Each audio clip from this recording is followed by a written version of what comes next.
What is conversational insights in under 5 minutes? An intriguing topic, right? The generally accepted definition of conversational insights is trying to analyze the conversation between two different individuals or two different entities for that matter. However, we are trying to take a different approach with the definition. We believe conversational insights to be analyzing insights out of the data points you have with natural language as an interface. Little bit confusing. How about this? Imagine that you are a sales leader, and what are the four metrics that you are going to look day in and day out? Are they going to change? We believe it is not.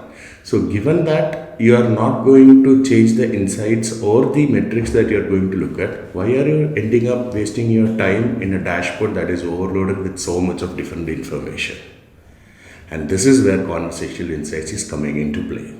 Why conversational insights? I've already discussed about the information overload problem that is persisting over here.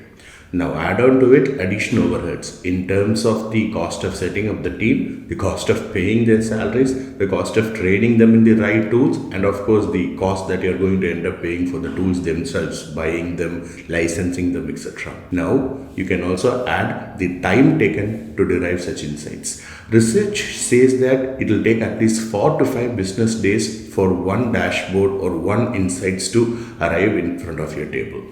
Now, are you ready to spend so much of your time, given that time is considered money in this entire situation? And this is where conversational insights come into play.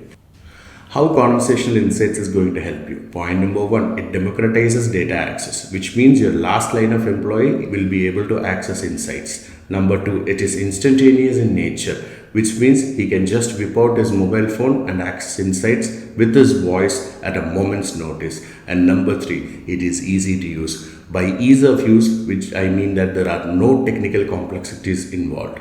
The future is going to be conversational. Question is, are you ready to embrace a conversational future?